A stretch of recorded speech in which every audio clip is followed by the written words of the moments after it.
சமையல் அறையில அதாவது நம்மளுடைய சப்ஸ்கிரைபர்ல 3 பேத்துக்கு பிரைஸ் கொடுக்கறோம்னு சொல்லியிருந்தோம். அது யார் என்னங்கறத வாங்க பார்க்கலாம். நம்ம சேனலை இதுவரைக்கும் தொடர்ந்து பார்த்துட்டு எல்லா வீடியோக்கும் கமெண்ட் பண்ணிட்டு இருக்கிற 3 பேருக்கு இந்த இயர் தீபாவளி பரிசு கொடுக்கறதா சொல்லியிருந்தோம்.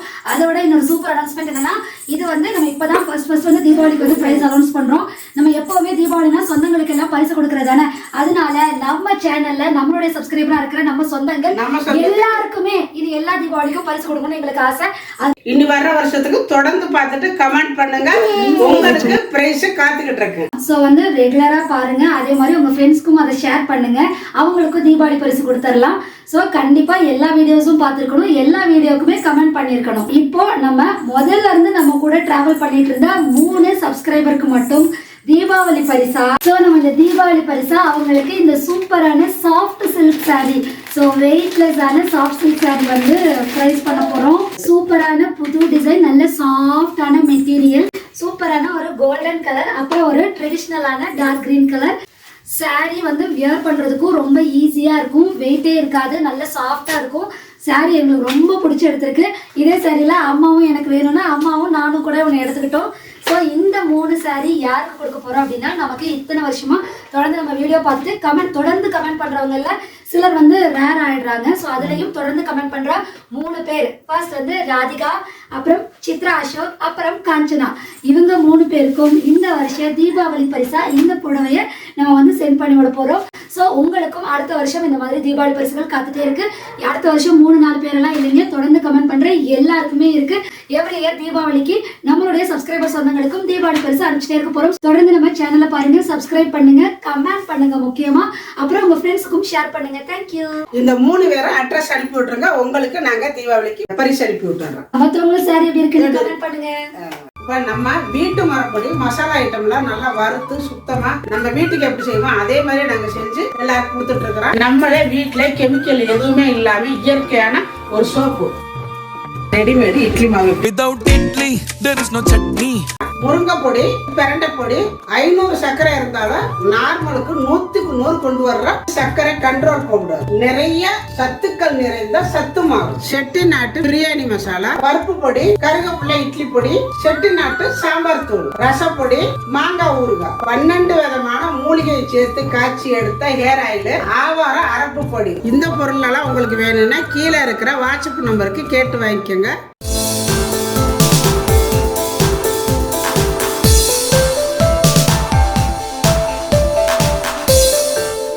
எல்லாருக்கும் வணக்கம். இந்த தீபாவளிக்கு நம்ம வீட்டில் இருக்கிற பொருள் வச்சு ஈஸியாக குலாப் ஜாமுன் எப்படி செய்யறதுன்னு தான் பார்க்க போகிறோம். இந்த குலாப் ஜாமுனை நம்ம வந்து கடையில் போய் மாவு எப்போவுமே நம்ம வாங்கிட்டு வந்து செய்வோம். இது அதெல்லாம் வேண்டாங்க, நம்ம வீட்டில் இருக்கிற பொருளை வச்சு ஈஸியாக குயிக்காக, அதுவும் நல்ல டேஸ்ட்டாக, இல்லை கடையில் மாவு ரெடிமேட் மாவு வாங்கிட்டு வந்து நம்ம செஞ்சால் எப்படி இருக்குமோ அதே விட டேஸ்ட்டாக இருக்கும். வாங்க இப்போ நம்ம வந்து கோதுமை மாவை வச்சு குலாப் ஜாமுன் எப்படி செய்யறதுன்னு பார்க்கலாம். அதுக்கு முன்னாடி நம்மளுடைய சேனலை சப்ஸ்கிரைப் பண்ணி வச்சுக்கோங்க, பக்கத்தில் இருக்கிற ஆளுங்கிற பெல்லையும் அமுத்தி வைங்க. இப்போ நம்ம கோதுமை மாவில் குலாப் ஜாமுன் செய்கிறதுக்கு 1 கப்பு கோதுமை மாவு எடுத்துருக்குறேன். கடையில் வாங்கின மாவு தான் இது. 1 கப்பு கோதுமை மாவுக்கு 1/2 கப்பு பால் பவுடர் சேர்த்துருக்கிறேன்னா, கொஞ்சமாக சால்ட்டு கொஞ்சமாக சேர்த்துக்கோங்க. நல்லா உருண்டைகள்லாம் சாஃப்டாக வர்றதுக்காக கொஞ்சமாக ஆப்பச்சோடா, குக்கிங் சோடா ஒரு 1/4 ஸ்பூன் சேர்த்துக்கோங்க. சேர்த்துட்டு எல்லாத்தையும் சேர்த்து நல்லா ஒரு கலக்கி விட்டுக்கோங்க. நீங்கள் வந்து பால் பவுடர் இருந்தால் சேர்த்துக்கலாம், அப்படி இல்லைன்னா நீங்கள் கோதுமை மாவு மட்டும் சேர்க்குறதுனால சேர்த்துக்கலாம். என்கிட்ட பால் பவுடர் இருந்ததுனால நான் பால் பவுடர் சேர்த்துருக்கிறேன். ஒரு 2 ஸ்பூன் அளவு நெய் எடுத்துருக்கிறேன், அதையும் சேர்த்துக்கலாம். நெய்க்கு பதிலாக பட்டர் இருந்தாலும் நீங்கள் சேர்த்துக்கோங்க. இது எல்லாத்தையும் சேர்த்து நல்லா இந்த மாவில் நல்லா மிக்ஸ் ஆகிற மாதிரி நல்லா பிசைஞ்சுக்கலாம். நல்லா பிணைஞ்சிட்டு இப்படி அள்ளி பார்த்திங்கன்னா இந்த மாதிரி வரணும். அந்த அளவுக்கு எல்லாத்தையும் சேர்த்து நல்லா பிணைஞ்சு விட்ருங்க. கொஞ்சம் கொஞ்சமாக பால் சேர்த்து பிசைஞ்சுக்கலாம். கொஞ்சம் கொஞ்சமாக ஊற்றிக்கோங்க. இதை வந்து சப்பாத்தி மாதிரியெல்லாம் அழுத்தி பிசையக்கூடாது, சும்மா அந்த பிறகு இப்படி தான் பிசையணும்.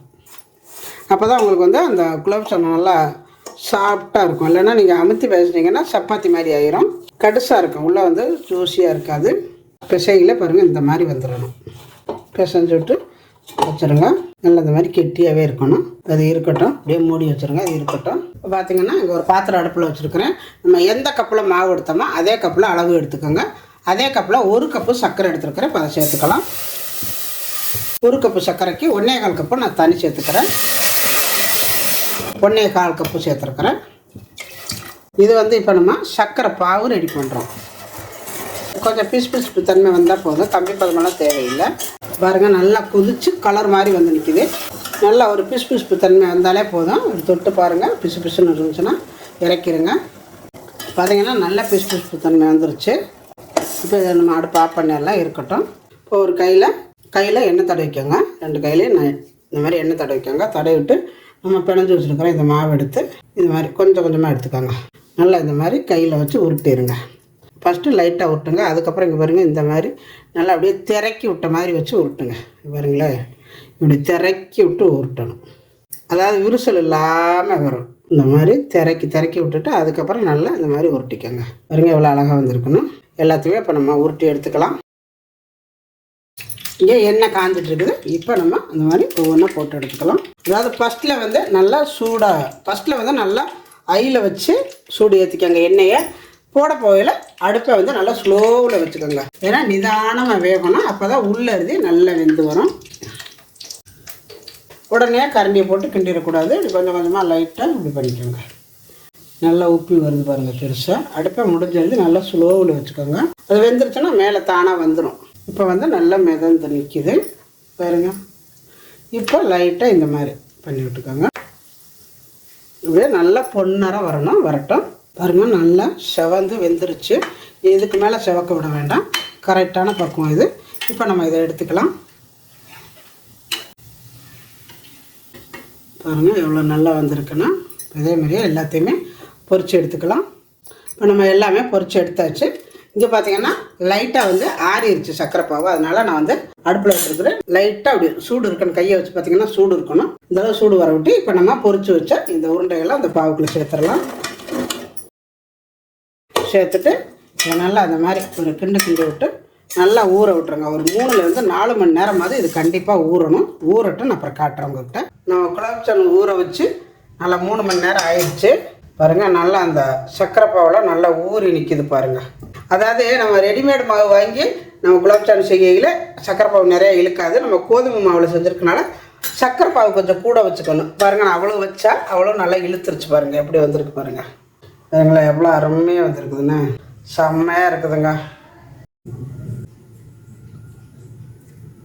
பாருங்கள் எவ்வளோ நல்லா உள்ளே இருந்து வெந்து எப்படி இருக்குது பாருங்கள், செம்மையாக இருக்குதுங்க.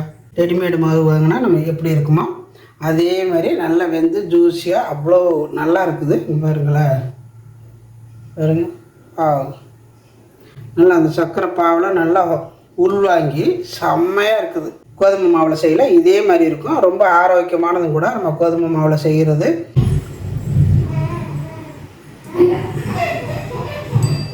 கடையில் வாங்கினா கோதுமை மாவு வச்சு சூப்பராக ஒரு குலாப் ஜாமுன் பண்ணியிருக்கிறேன். கண்டிப்பாக நீங்களும் இந்த தீபாவளிக்கு இதே மாதிரி குலாப் ஜாமுன் உங்கள் குழந்தைங்களுக்கு செஞ்சு கொடுங்க. ரொம்ப ஆரோக்கியமானது, நம்ம ஈஸியாக செஞ்சுக்கலாம். இதுக்கு வந்து வேலையே இல்லை, ரொம்ப குயிக்காக ஈஸியாக செஞ்சுக்கலாம். கண்டிப்பாக நீங்களும் உங்கள் வீட்டில் இந்த மாதிரி செஞ்சு பாருங்கள். செஞ்சு பார்த்துட்டு எப்படி வந்துச்சு அப்படிங்கிறத எனக்கு கமெண்ட்டில் சொல்லுங்கள். இந்த வீடியோ பிடிச்சிருந்தால் லைக் பண்ணுங்கள், ஷேர் பண்ணுங்கள், செட்டிநாடு சமையலுக்கு சப்ஸ்கிரைப் பண்ணுங்கள். நன்றி, வாழ்க வளமுடன்.